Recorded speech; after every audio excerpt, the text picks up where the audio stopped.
vida es un canto, y escribo mis actos como vasija decoro y le doy forma. Mi vida es una obra, soy arte al caminar por el Carmen de Viboral, Territorio para el buen vivir.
Carmen de Viboral, sus historias, personajes y épocas.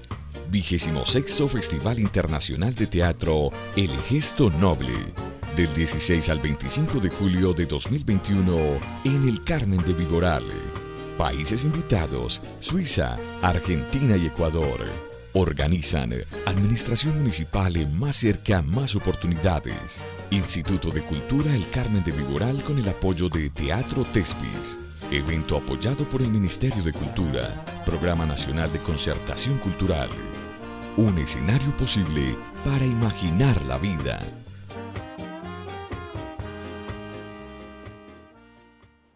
Bueno, un saludo para todas las personas que se conectan a esta hora con este directo que se transmite a través de las redes sociales del Instituto de Cultura, de la Alcaldía Municipal y de la Corporación Cultural Teatro Tespis. Gracias por sentirse convocados a este espacio en el que hemos denominado Una mirada al gesto noble, donde hacemos un breve recuento también de lo que va pasando durante los días del festival, ¿cierto? Contarles que el día de ayer tuvimos la velada de reconocimiento a María Isabel García, conocida también como La Chava, actriz del Teatro Matacandelas, y a Luis Fernando García, conocido también como El Gordo de Barrio Comparsa. A ellos dos les agradecemos enormemente por darle también sentido a este festival, por aportar con sus apuestas artísticas a este espacio en el que nos encontramos, en este espacio y en este festival en el que nos encontramos también para reconocer los trabajos que venimos haciendo tanto, digamos que en el municipio, en la región, pero también en el país.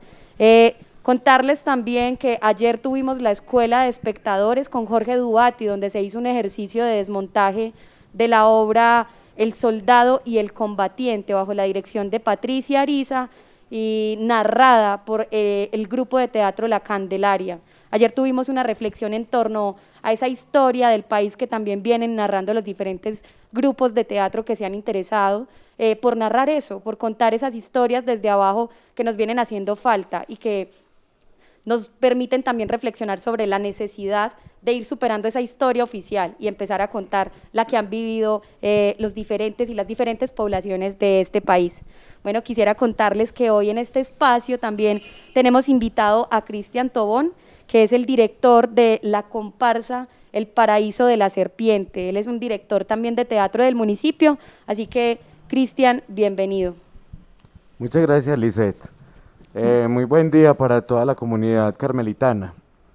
Mi nombre es Cristian David Tobón Cardona, yo soy docente de filosofía en la Institución Educativa del Progreso y director del grupo de teatro El Paraíso de la Serpiente.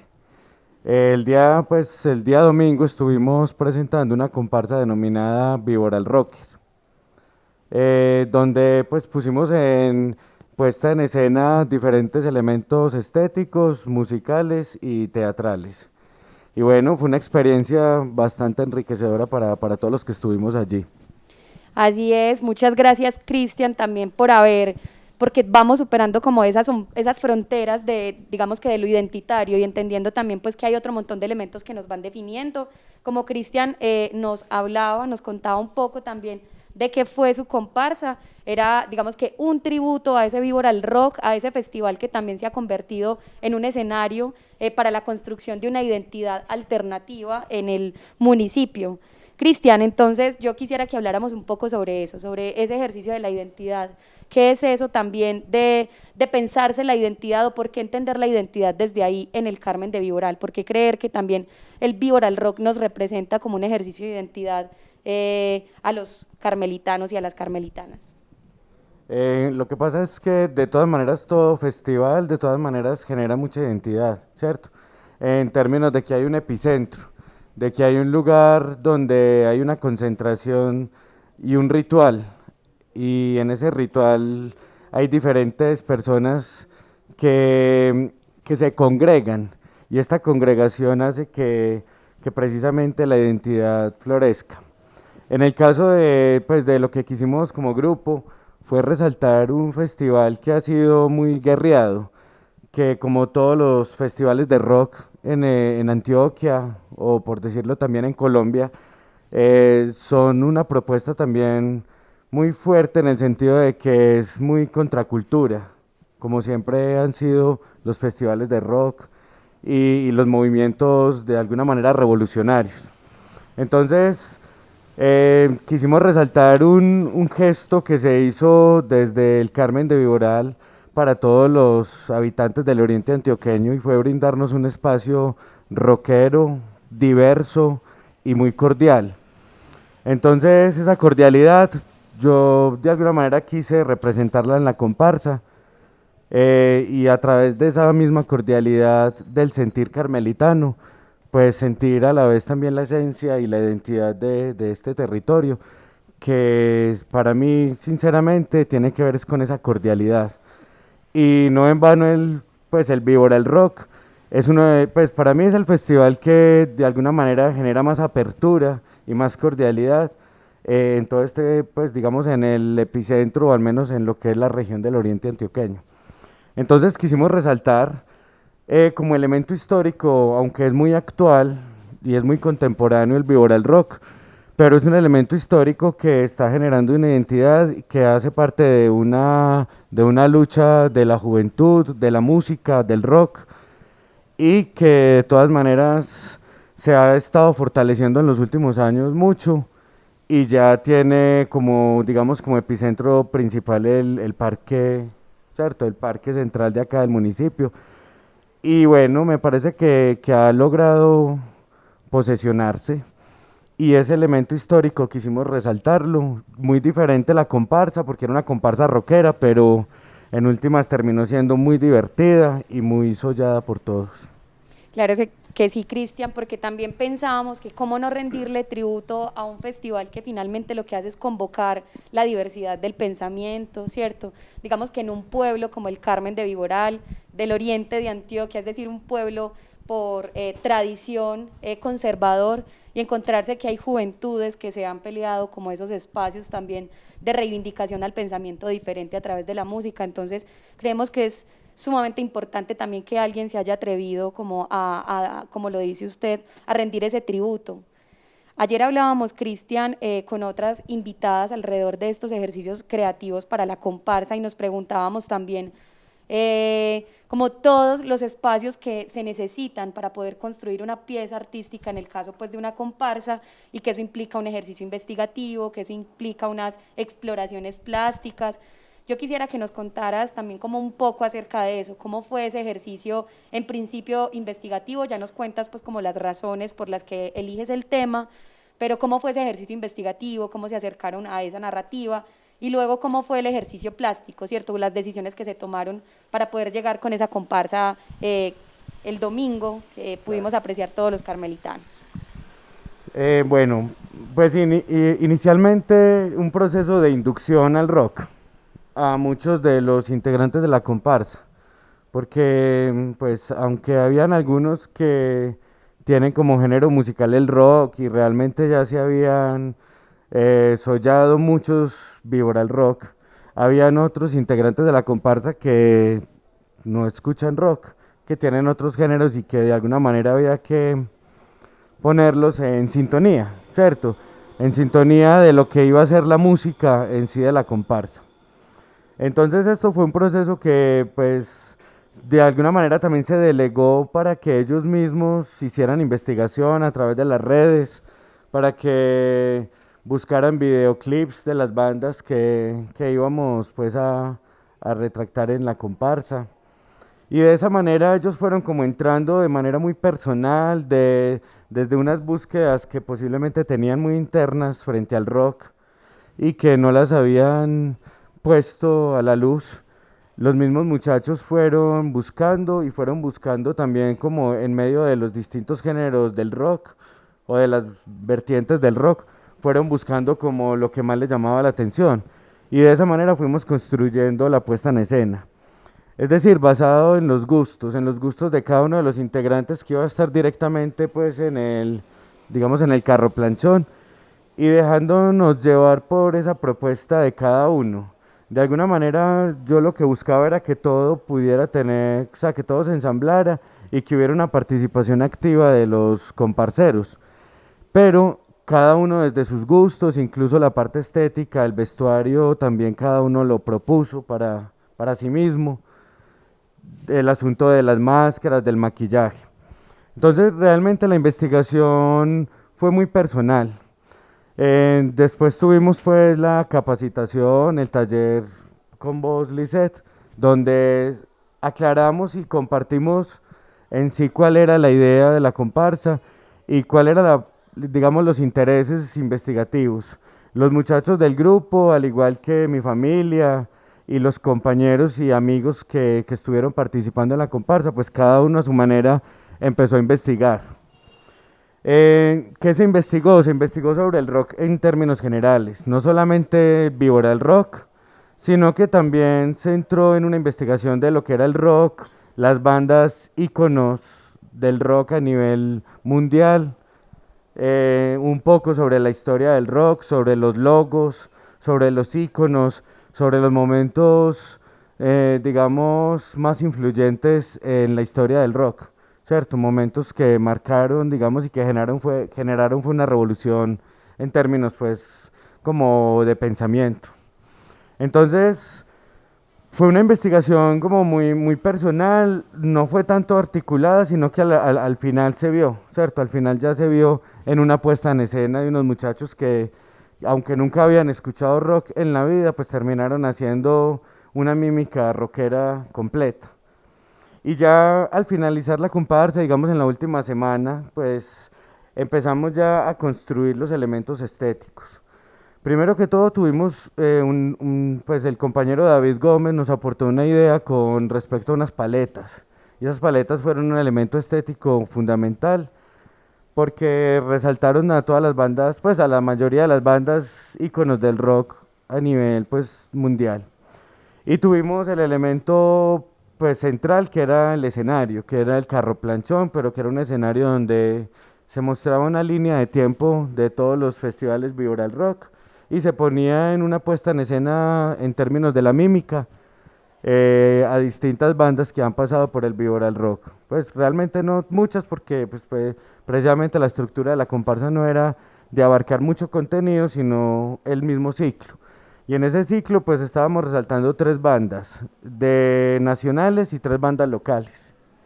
Y ya pues de esa manera nos fuimos en el ciclo de la comparsa.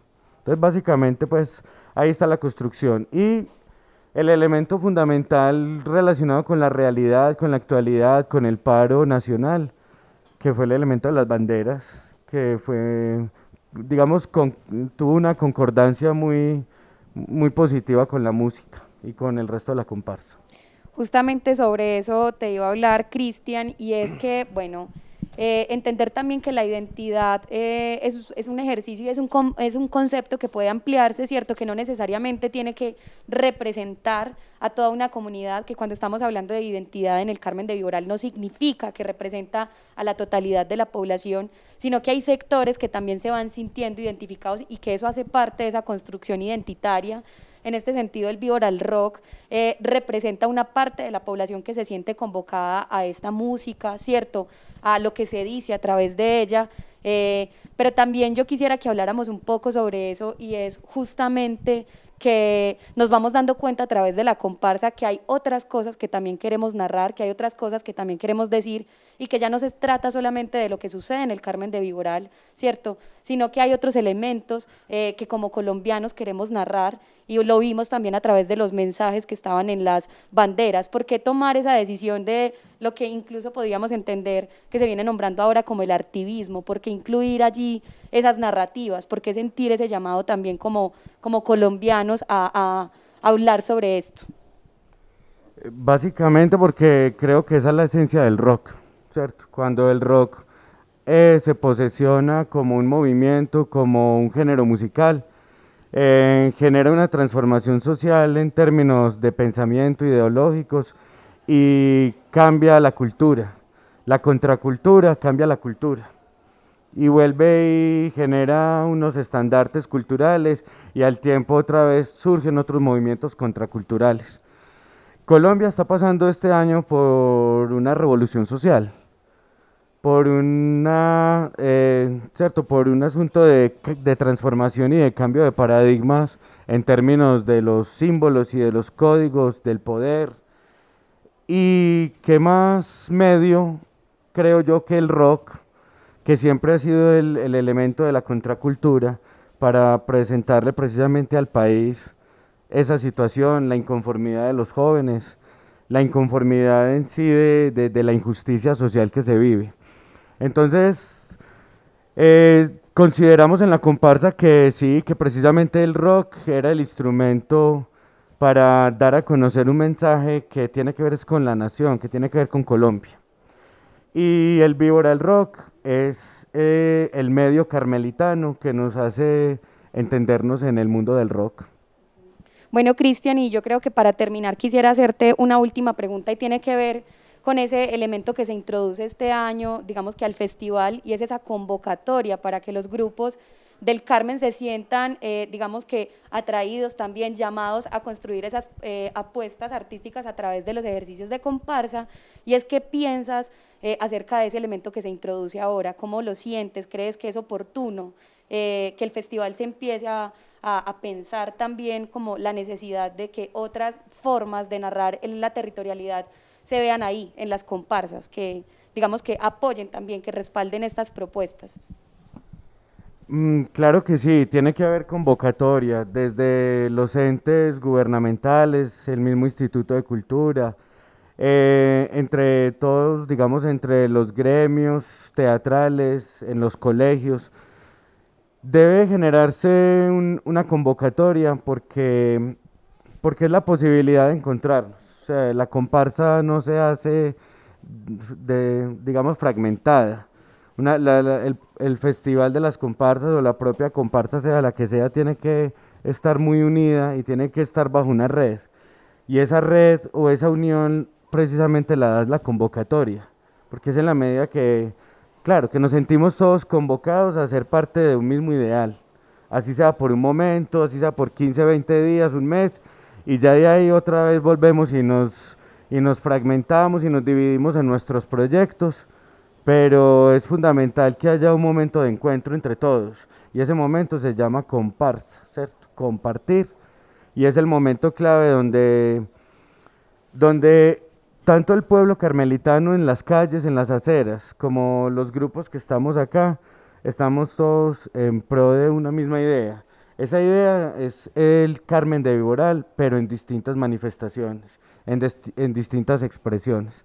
Entonces, claro, la convocatoria es la chispa que mantiene y que realmente nos hace estar aquí, porque de pronto hay muchos impulsos artísticos, y hay deseos también de parte de muchos artistas de estar, pero si no hay convocatoria institucionalizada, las cosas se quedan ahí, se quedan mucho como de pronto en ese interés, en ese deseo, y no se plasman. Entonces, me parece que, claro, la convocatoria precisamente hace que se plasme un interés Bueno, común. Cristian, realmente yo quiero agradecerte también y lo hago como recordando una frase de Eugenio Barba en la que en algún momento se decía que el teatro es esa isla flotante, ¿cierto?, desde la que resistimos, pero creo que es un momento también, como tú lo decías, importante para el país en el que es necesario construir puentes que nos conecten con la realidad, salirnos de esa isla en la que estamos a veces solos, creyendo que desde nuestro ejercicio creativo resistimos, pero también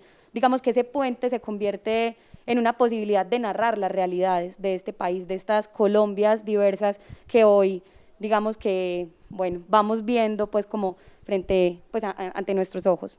Cristian, muchas gracias y yo quisiera como abrir el espacio también para invitar ahora a Carlos Satizábal, que nos acompaña aquí, para que nos cuente, para que hablemos un poco también de lo que pudimos ver ayer con Guadalupe Año 50.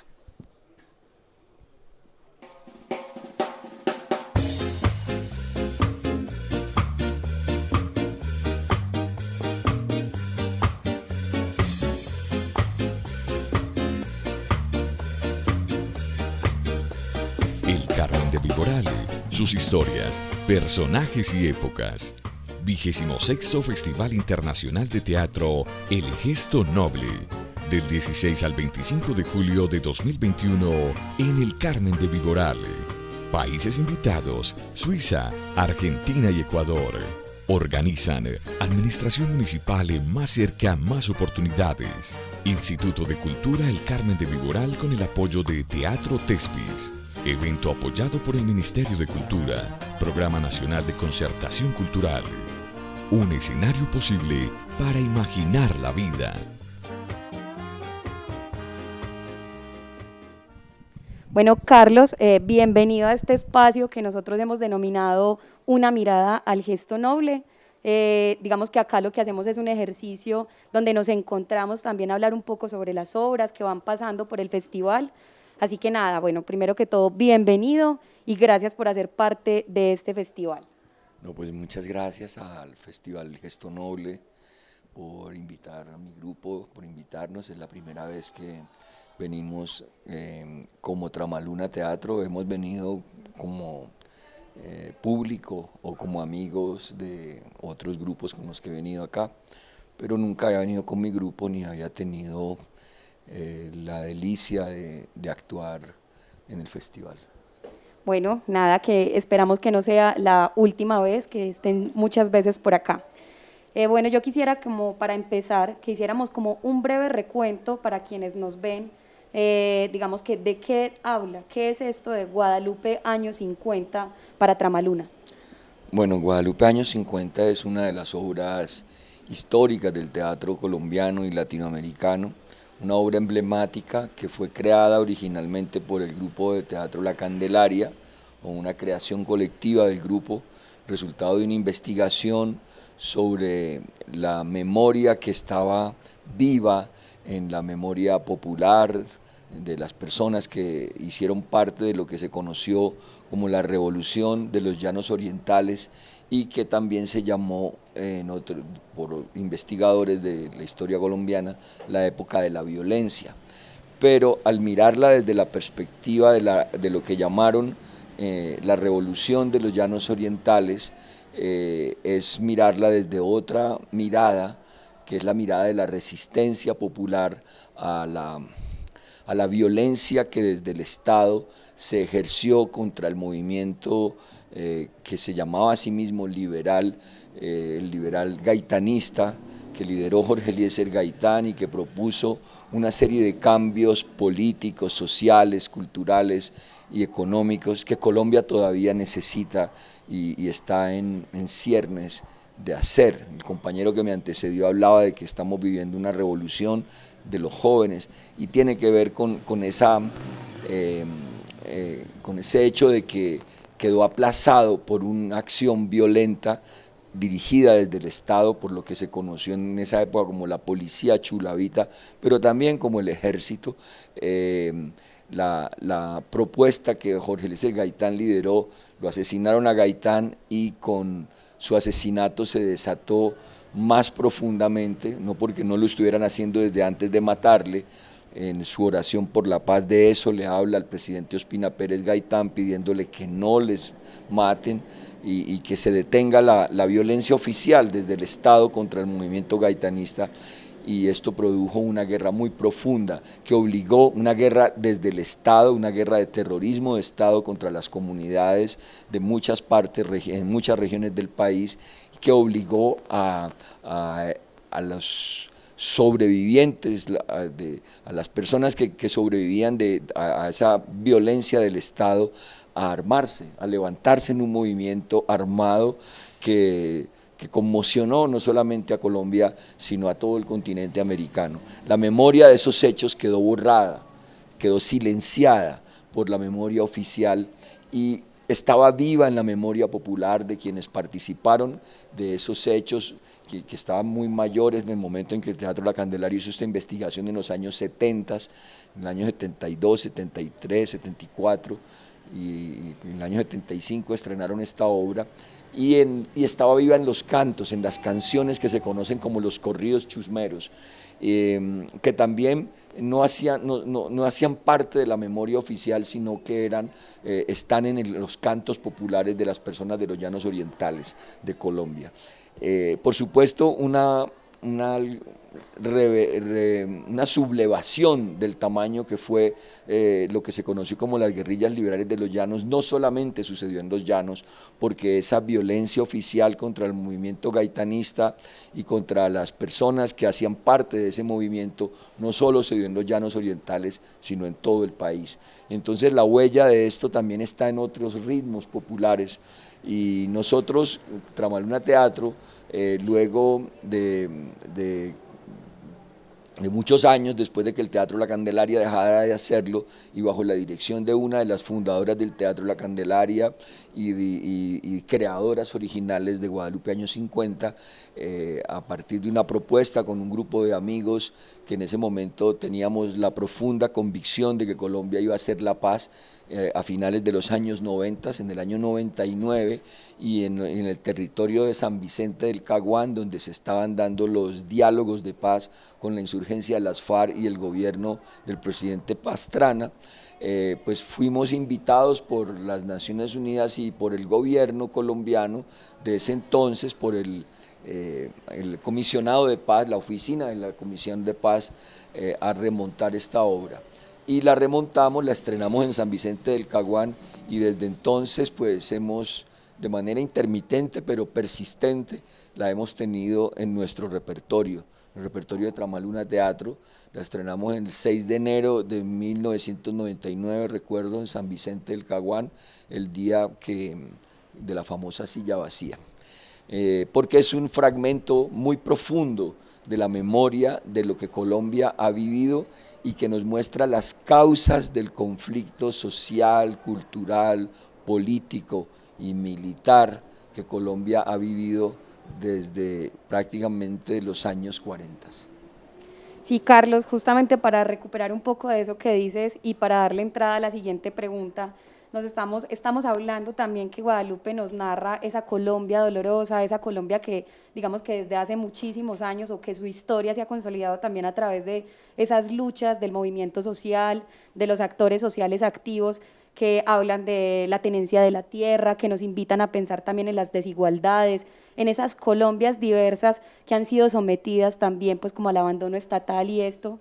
Entonces yo quisiera que pensáramos en torno a esto y es si crees que esa Colombia que narra Guadalupe años 50 es cercana a esa Colombia, aunque quisiera pensar en las Colombias que hoy vivimos, ¿cierto? O si en realidad todavía hay espacio para gestar una Colombia llena de utopías, o si en realidad solamente es eso, es un ejercicio espejo, un reflejo de la Colombia de los años 50, de los años 60, la Colombia de hoy.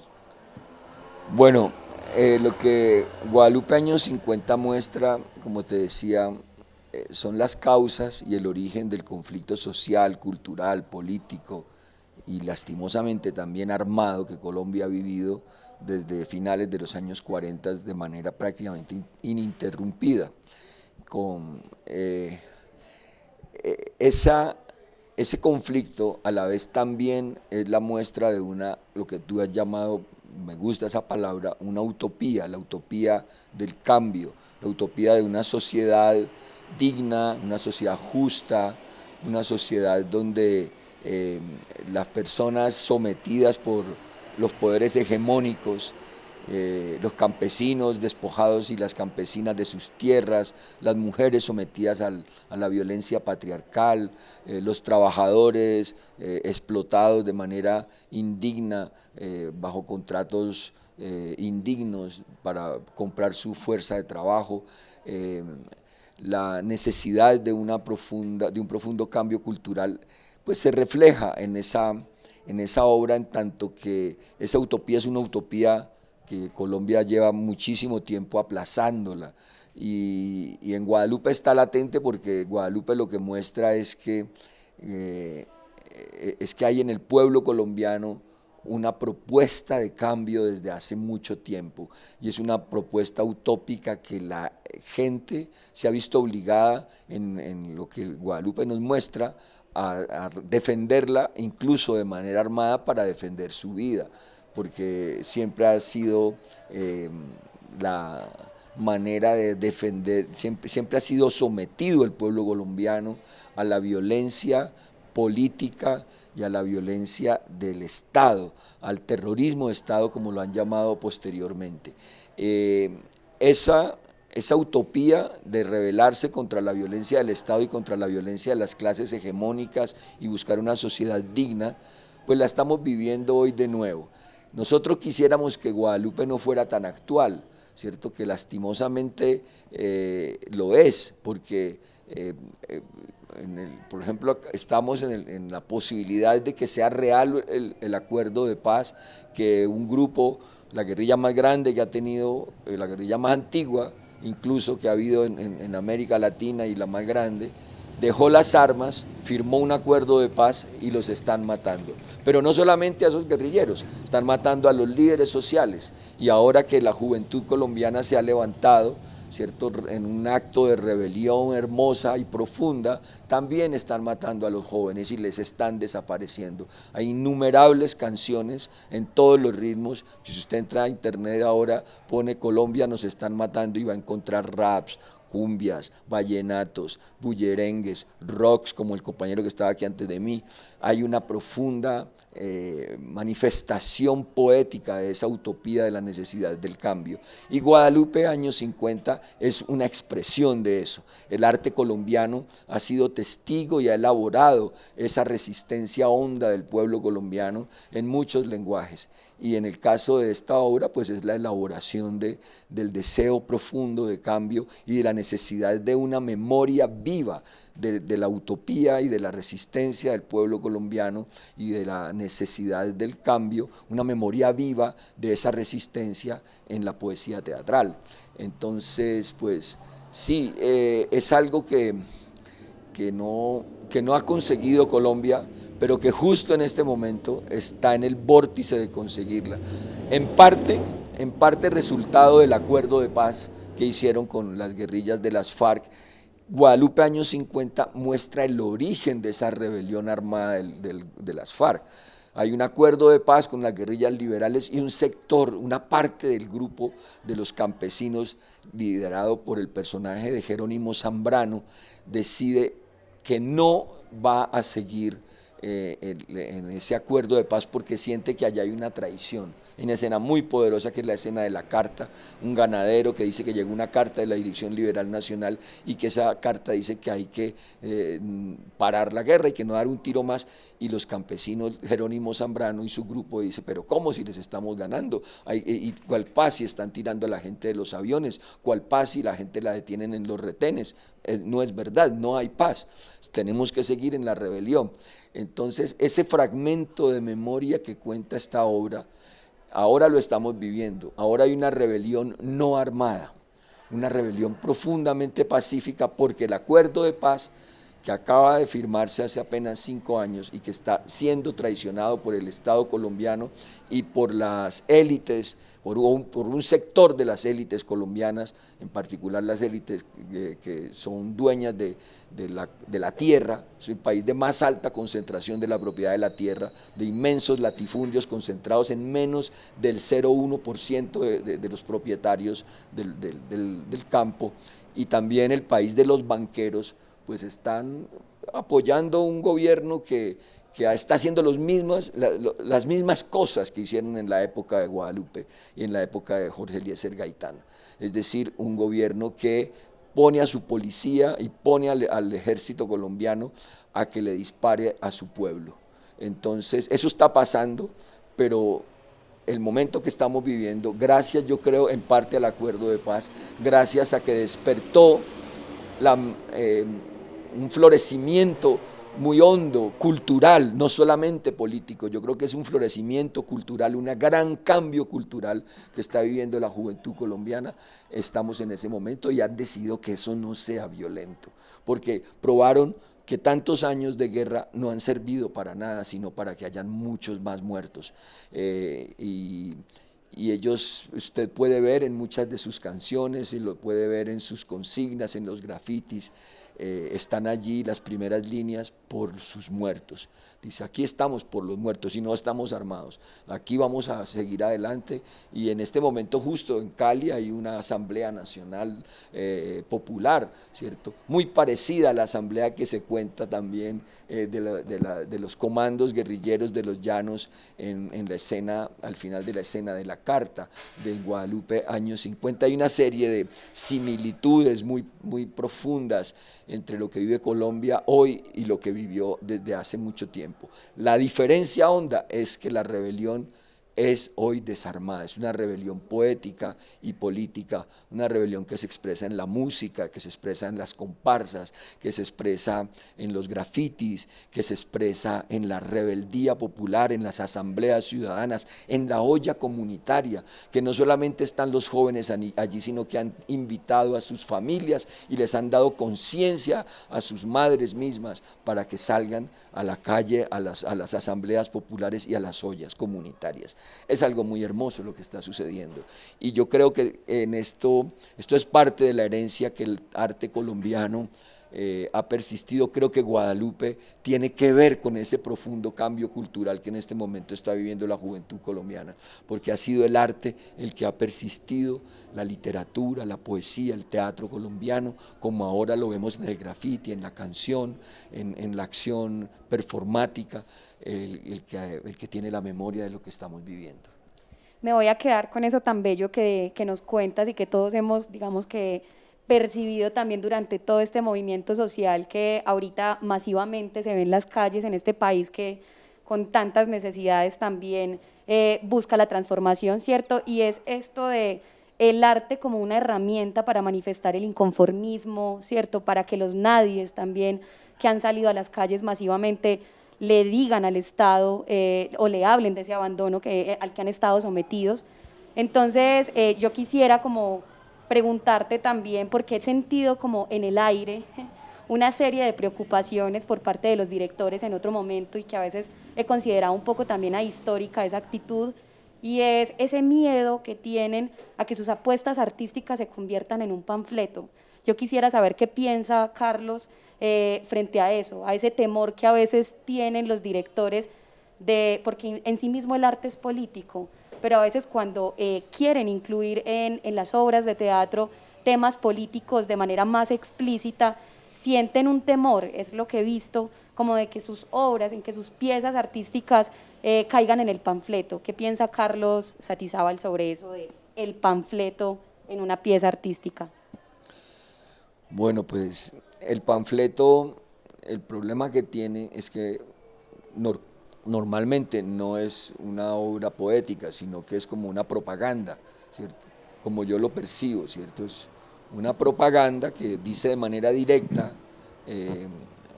lo que sectores de la comunidad o pues el grupo o la persona que ha escrito ese panfleto piensa, sin que haya la mediación de la poesía. A mí no me parece que lo que estamos viviendo o que una obra como Guadalupe años 50 sea un panfleto, porque es una obra de una gran hondura poética, solamente su estructura dramática, que es lo que llamaríamos una estructura ausente. Es una obra que habla de unos hechos y de un personaje, que es Guadalupe. Guadalupe es Salcedo, el comandante máximo de las guerrillas liberales de los Llanos Orientales de los años 50.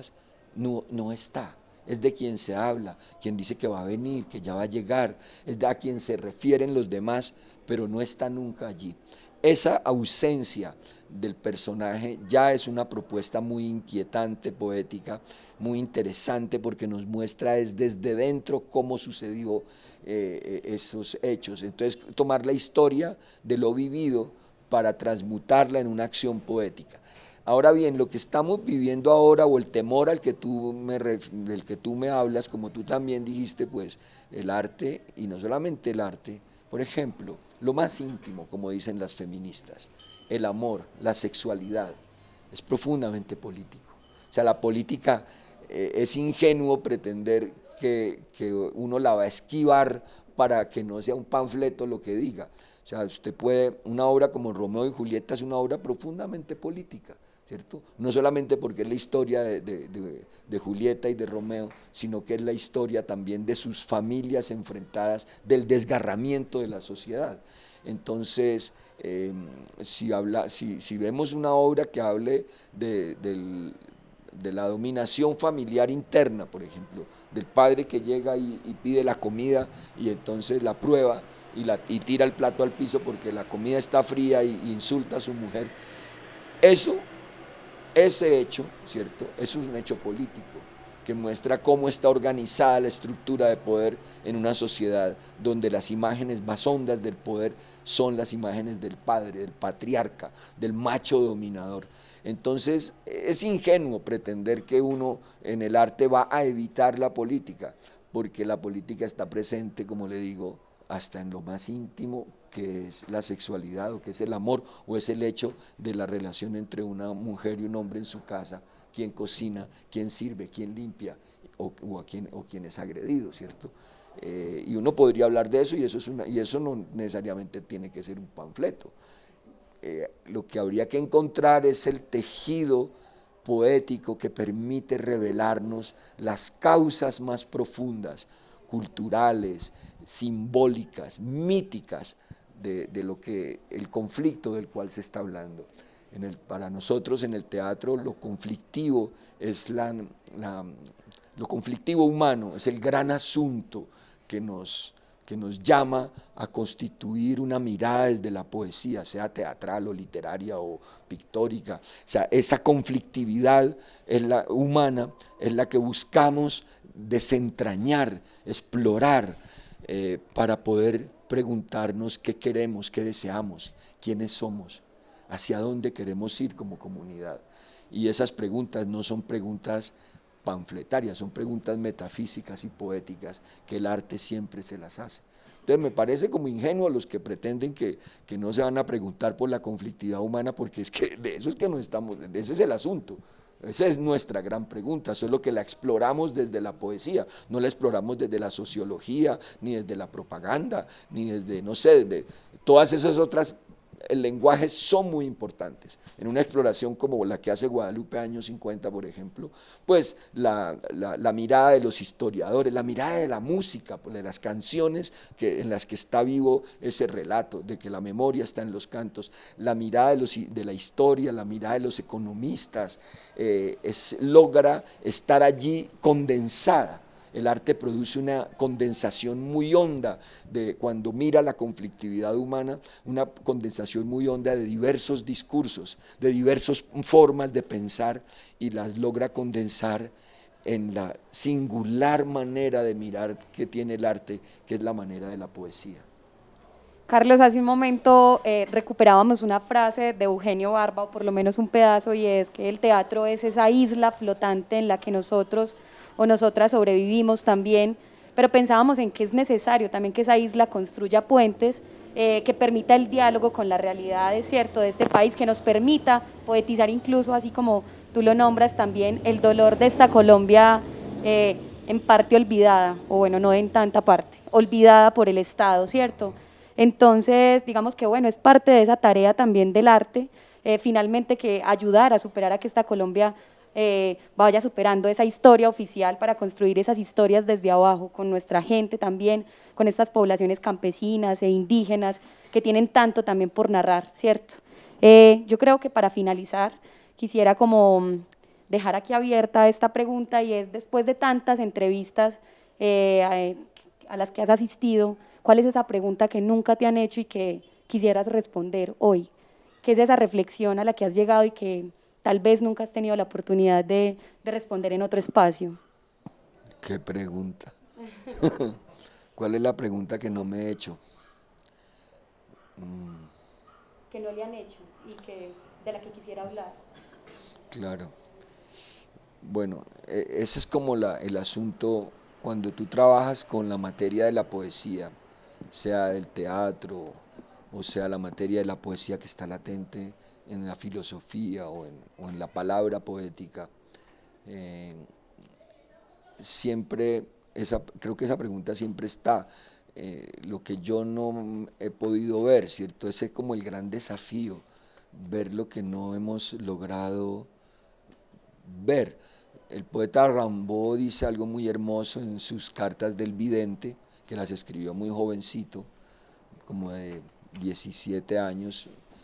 Dice que para poder nosotros hacernos poetas, y que ser poeta exige ser otro, es decir, el otro que te pregunta, el otro que no, que se toma distancia de la identidad, de tu yo, ¿cierto? Incluso para decirlo de manera mucho más desafiante, él dice, yo es otro, sería la traducción, je suis un autre, yo es un otro, no soy, sino es, o sea, es más distante. Y esa distancia es la que permite ver, permite ser un vidente, permite, o una vidente, permite ver lo que no se puede ver ni nos preguntamos, ¿cierto? Porque ha sido una pregunta o algo muy hondo de lo humano que está cubierto por nuestra comodidad de lo que creemos que somos, ¿sí? Entonces, cuando tomamos distancia de lo que creemos ser, y eso nos produce entonces una profunda incomodidad, un desgarramiento, podemos ver eso otro de lo que no nos hemos preguntado o no se ha preguntado. Hasta ahora nadie te ha preguntado. Creo que tu pregunta es muy chévere porque es una pregunta profunda que tiene que ver con las razones de la poesía o las intenciones o los deseos que la poesía te te hace florecer en tu otredad, o sea, en la distancia que tenemos que tomar para preguntarnos quiénes somos, qué queremos, qué podemos encontrar, hacia dónde estamos caminando, de dónde venimos, cuánto vamos a existir. Tal vez sea la pregunta por la muerte, la que tú también me has hecho pensar, la pregunta por la poesía y la pregunta por la muerte. Y esa es la pregunta son las preguntas que están en el corazón del hacer artístico. Muchas gracias, Carlos, por aceptar esta invitación a este espacio que, como venimos diciéndole a las personas que se conectan, a las espectadoras y a los espectadores, es una mirada al gesto noble también, buscando acercarnos a los creadores y que nos narren un poco de las apuestas artísticas, pero también de las reflexiones que se van dando en ese momento de creación. El día de hoy estará en las plataformas digitales la primera entrega del periódico de este Festival Internacional de Teatro El Gesto Noble, así que les invitamos a que se acerquen, a que busquen, a que nos lean también, como en un espacio también pues reflexivo en torno a este proceso artístico que se viene dando en el municipio. Agradecerle también a los patrocinadores que hacen posible este festival. El Festival Internacional de Teatro El Gesto Noble es un proyecto apoyado por el Ministerio de Cultura en su Programa Nacional de Concertación Cultural. Agradecerle también a la Administración Municipal, Más Cerca, Más Oportunidades, en cabeza de John Freddy Quintero Zuluaga, y también al Instituto de Cultura del Carmen de Viboral y el trabajo comprometido de 80 personas del equipo logístico que hacen posible que todos estos artistas nos acompañen durante toda esta semana. Bueno, nada, recordarles la programación del día de hoy. Hoy martes a las 11 a.m. tendremos Al compás de mi gato, un trabajo de Jabrú de la ciudad de Medellín. También recordarles que tendremos la Escuela de Espectadores, donde se hará el ejercicio de desmontaje en compañía de Jorge Dubati y la maestra Patricia Ariza sobre justamente Guadalupe año 50.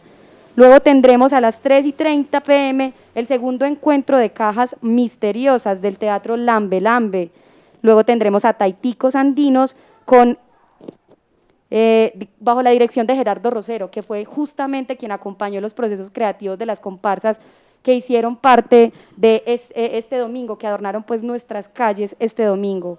Y finalmente tendremos a las 7 p.m. y a las 11 p.m. la obra de La que no fue, de Carolina Vivas, desde Umbral Teatro, Bogotá.